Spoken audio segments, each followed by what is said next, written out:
Hello, it's great to be back with you at AI Connect. It's astonishing how much is going on with AI, and I'm here to guide you through what really matters.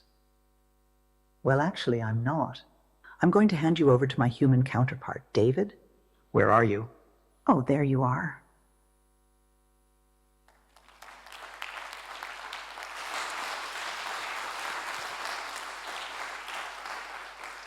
Welcome, everybody. It's almost like I didn't trust Tomek to introduce me, so I got my digital version to create a video just in case something went wrong.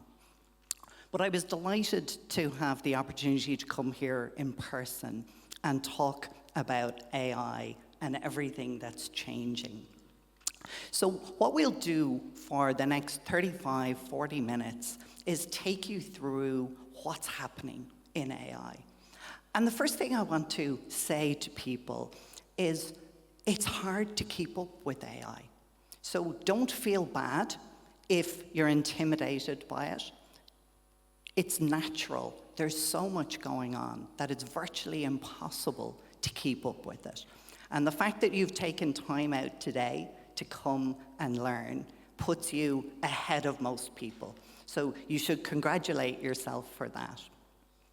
And even if you only remember 10% of what I tell you in the next half hour, you're still way ahead of everybody else. So that's a really good way to spend your evening with us.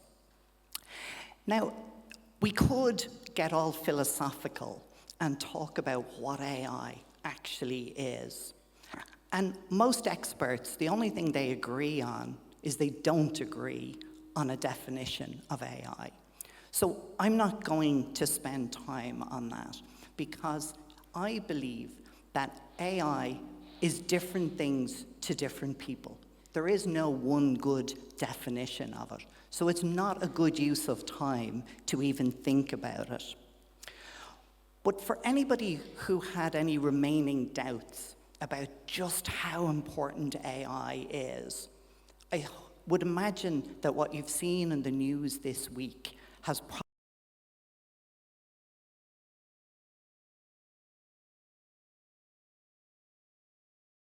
two of the Nobel Prizes go to AI researchers. So the Nobel for chemistry and for physics has both gone to the contribution of AI. Now, I had the honor of presenting at this conference last year. And even if you weren't there, the amount of change in the last 12 months is incredible. So a year ago, we were talking primarily about the advent of this new technology, generative AI. And it was new and exciting, but we weren't really very clear on what it was or what it could do.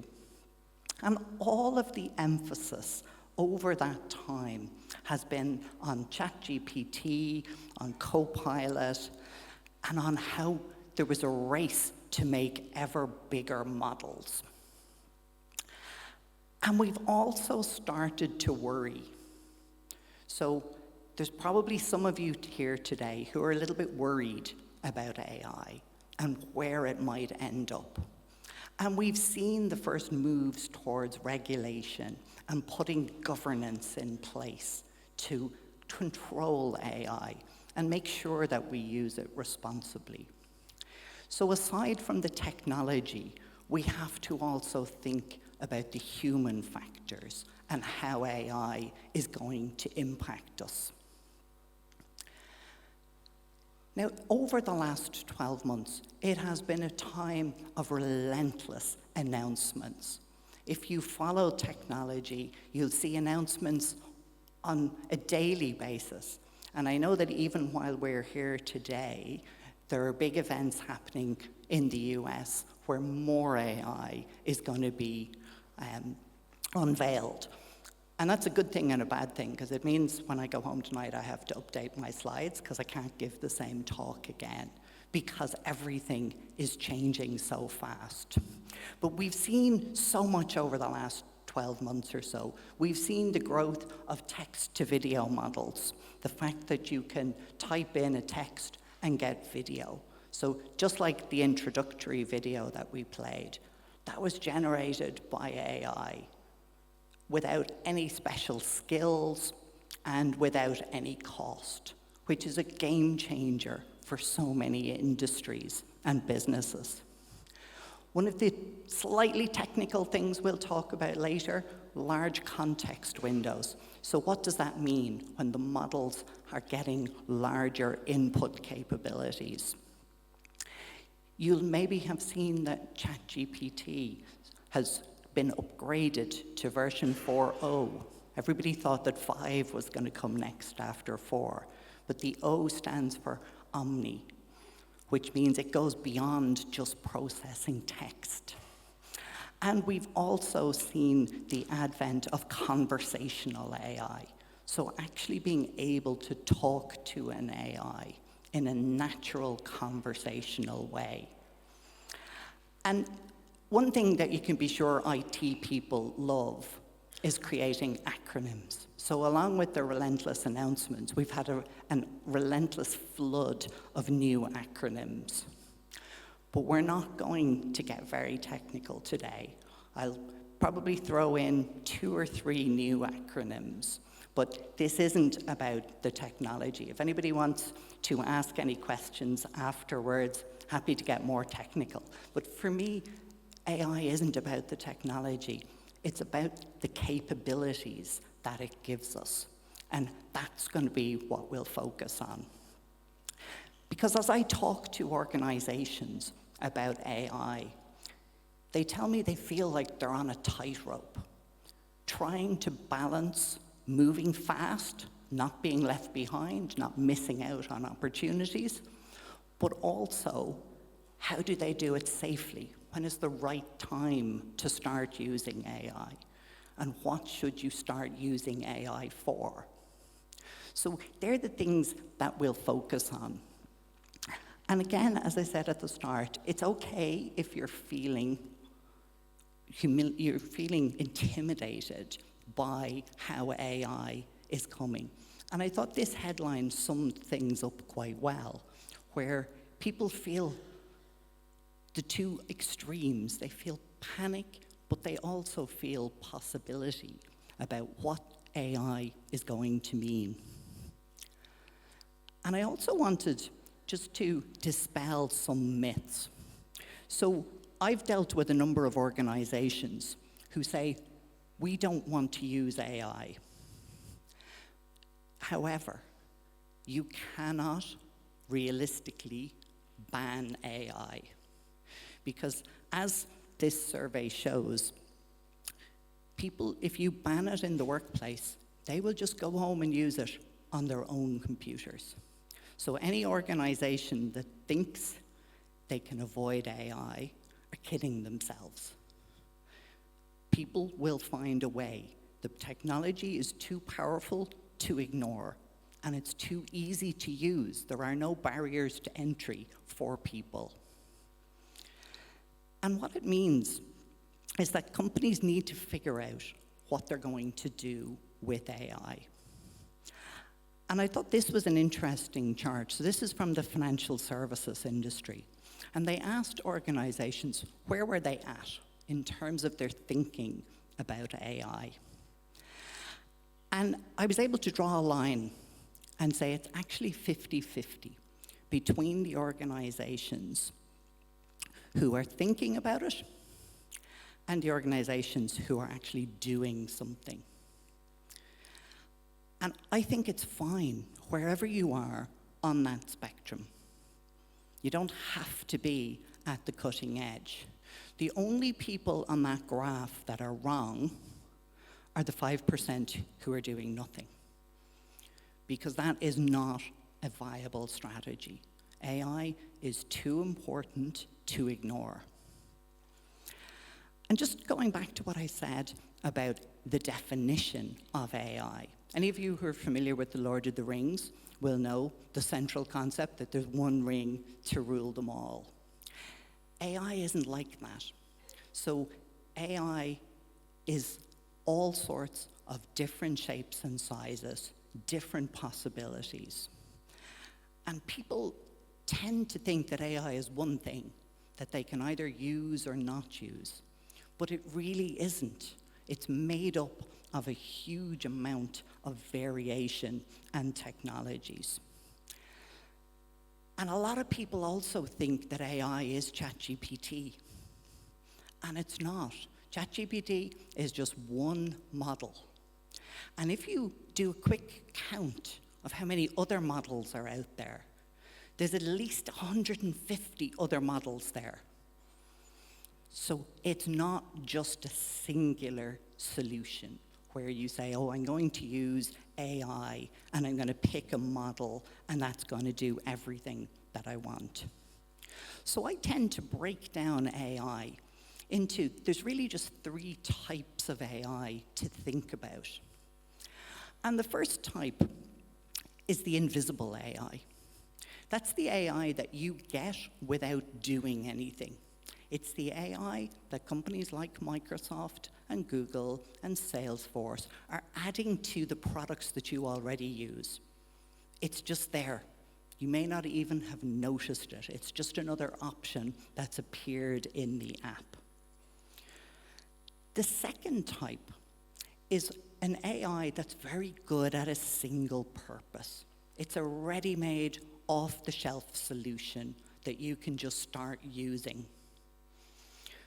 So, like the video that we played at the beginning, I used an AI to generate the video, I used another AI to generate the music, and I used yet another AI to do the digital version of me. So these are task-specific AIs that you can just use. They're services that you can subscribe to. You don't need any expertise to use them. They're ready for use now, and they have massive productivity benefits. And the third type of AI is where you do custom solutions. And like all other types of software, these are the more complex and more costly things. And they're not for everyone. So one of the other ways that I try and make sense of AI for people is say, well, there's really 2 ways of looking at how you approach AI. There's what are you going to do about it now? What can you do when you go to work tomorrow? What's going to make a difference? And the other horizon to consider is what you're going to do next. What might AI do for you next year? So my advice to companies is don't try and do everything at once. Don't just say, oh, we're going to set up a team, we're going to do AI, and we'll be finished the project in 3 months. It doesn't work like that. There are particular types of approach that you might want to take, where you'll say, I'd like to do a digital video now, and maybe next year we'll go deeper and use more types of AI in the organization. So again, the advice, don't try and do all of AI in one go. Break it down and have a business objective for each reason that you use it. And just to stay on the concept of what you can do now for a minute, I want to talk about the fact that the literacy, the understanding around what AI can do is now the #1 skill that business leaders need. They need to understand the potential impact of AI on their business, and not to think of the business as a single entity. Different departments within the same business will move at a different pace, and that's okay. There are certain solutions that make absolute sense to deploy now, maybe in your marketing team or your L&D team. But some of the other teams in the business might want to hold off a little longer. So it's not a one-size-fits-all solution. But perhaps the most important thing is not to think of AI as an IT problem. It's not something like previous digital transformation projects you may have been involved with. It's not something that AI can manage. It has to come from the business. It has to be a business driver. Why are you going to deploy it? You're going to deploy it because it helps you do better business. And that's not IT's responsibility. And it's also important to be realistic about deploying AI. It's not easy to get it right. And I thought this survey was quite sobering. And if you asked companies who got caught up in the hype and moved to use AI too soon, they found it wasn't ready. So again, taking that now horizon and the next horizon, focus on the AI that's ready, that works, and can deliver real business benefit to you straight away. And keep an eye on what's coming later. Because AI is far from perfect. As wonderful and capable as today's solutions are, they're not necessarily fully mature yet. We're still very early in the AI journey. So what we need to do is we need AI to get better. We need to improve the things about it that we know don't work. And the biggest problem that people face when they start deploying AI is they discover the shortcomings of it. So we need AI to have better data. And I know it sounds a little bit boring when you think about how exciting AI can be, but all AI is dependent on the quality of the data that goes into it. You cannot escape that. So we need better data, and we will get better AI as a result. And this last point on the slide is we need to get better, not just the technology. We need to change our mindset, change how we perceive the role of technology. We need to reset our relationship with technology and think differently. Things that we never thought AI would be ready to do, it is ready. And that's quite a challenge if you've never considered that AI can actually do certain tasks. but suddenly it can, and it can do them really well, really fast, and really cheaply.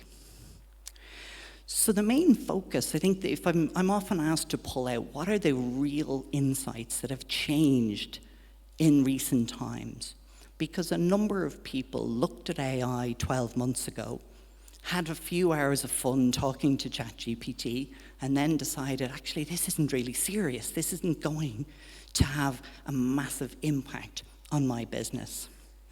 So there are 3 areas that I think are important, and that's going beyond the training data. So ChatGPT doesn't know about how your business works, your products, your challenges, because it's been trained on the internet. And that's not useful. So you need a way to go beyond those limitations. You also need to be aware that AI isn't all about who has the biggest model. We've moved on from that now, and we have introduced, so we've started with large language models. Now we've moved on and we have medium language models and small language models as well. So we need to get better at matching the AI to its purpose, rather than using the same big AI over and over again. We also need to rethink AI in terms of what's called multimodal. So AI that works not just as a chatbot, that works with images, that works with sound. And then the part that is also really important, the regulation and the governance. So I'll just talk briefly about each one of them. And from a training data point of view, in preparation for talking to you today, I asked ChatGPT what data it had been trained on and how up to date it was. And I was a bit surprised at how out of date it is. So it doesn't know about current events. We need a way to extend the data set that it has. And there's 3 key ways that we can do that now. New technologies that have emerged in the last few months, because there's billions of dollars being poured into making AI better. So the first one is RAG.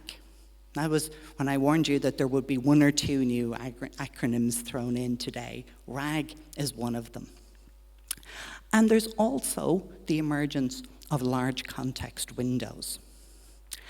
And the last point is one that we could spend the whole day on, and that's the emergence of augmented models that you may hear referred to as agents. And that's a really exciting part of AI that's coming soon. So RAG stands for Retrieval Augmented Generation.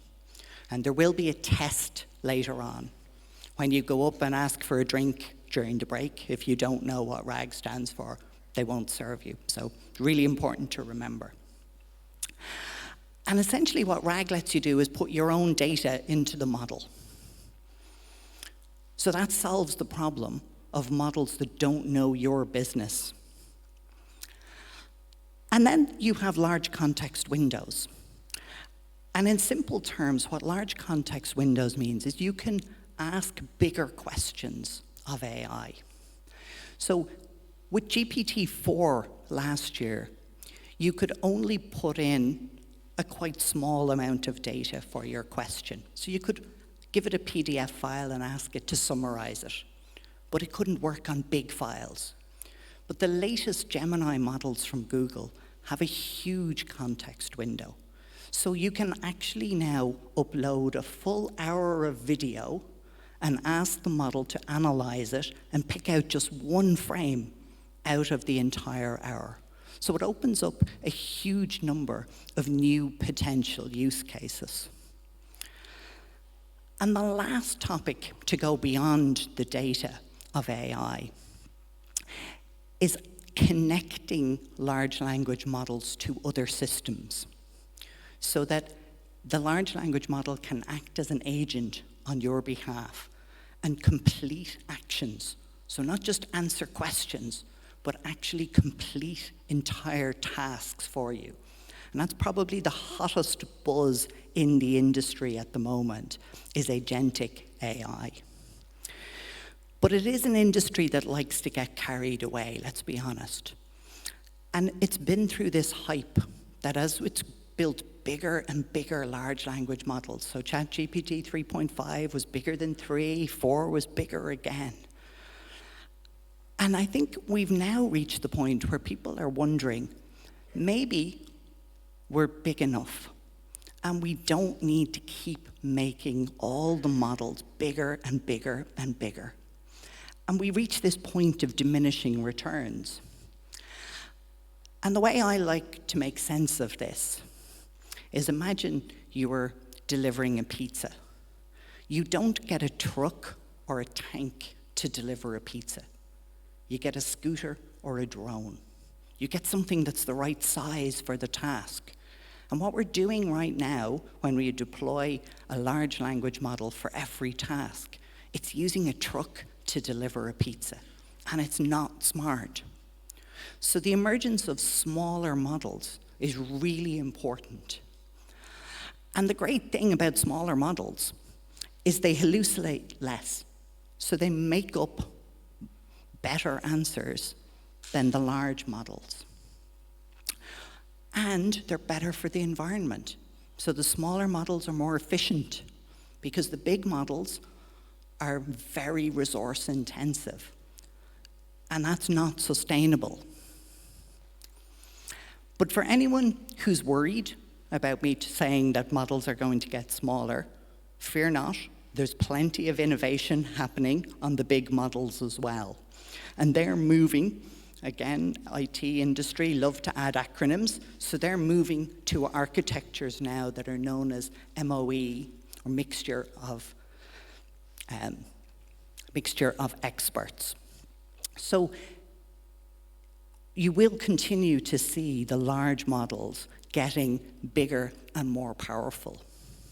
But on the multimodal side, so moving beyond processing text, what can AI do for us there?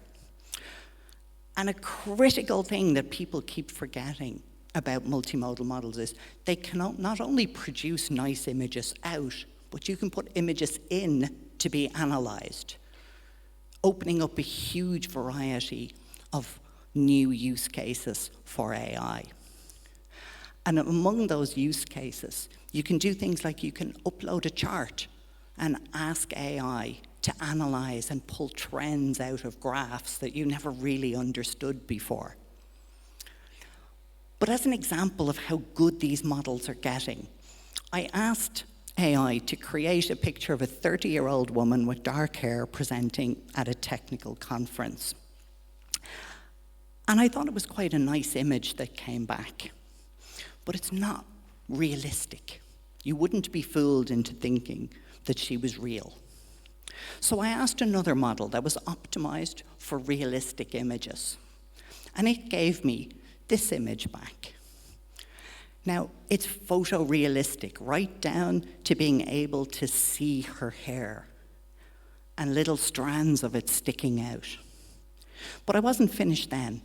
I said, I wonder, could I animate and turn her into a video? So literally with 2 words. Now, I was writing a book about prompt engineering, so this is not my finest ever prompt.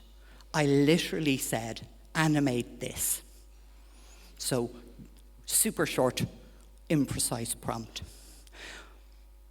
But the result that it gave me back was a 10-second video of that still.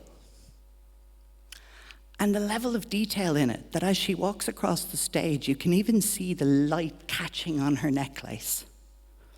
And the only giveaway that it's a fake video was the quality of the screen behind her. But being able to create photorealistic images and videos, that brings us to our final topic. And that's, how do we control this? And there's 2 sides to this. So we have to talk about the internal side, So how are we going to have the right governance and controls in place in our organizations? And what are we going to do in terms of regulation? And the EU has been the most proactive jurisdiction in the world in terms of regulating AI. And it's led to conflict, real conflict that affects consumers. So both Apple and Meta have withheld their latest AI tools from European consumers because they're trying to figure out what compliance with the regulation means. And what we're going to see is, as the AI Act from the EU, which came into force, you might have been on holidays in August when they launched it, but it came into force on the 1st of August. And it's binding. It's a legal requirement that if you use AI, that you have to comply with its restrictions. So it has been described, I talked to a lawyer about it, and he said, look, think of it as GDPR on steroids. It's far bigger and more complicated than GDPR was. And we all know that was not the easiest thing to implement. But one of the points that I always stress, as great as I think it is that you've taken the time to add to your knowledge about AI, it's not all about what we as business leaders choose to do. Consumers will adopt this technology and they will point it at our businesses. And we have to be ready for that. So it's not just about our choices. It is also about what consumers will do. Now with that, I'll wrap up and just summarize those critical points about how you can keep up with this. As I said, if you only take away 10% of everything you hear, you're still doing far better than most people. But it's really important to think about AI not as a single entity. Think about it in terms of what it can do for you right now, what can you use tomorrow to be more productive. And then where is it going? Start thinking more strategically about how it's going to change your business and how it's going to change your life, how you're going to be able to use it professionally and personally. And keep in mind that AI is evolving at the incredible pace. There are billions and billions of dollars being poured into it every week to make it better. And it's getting better.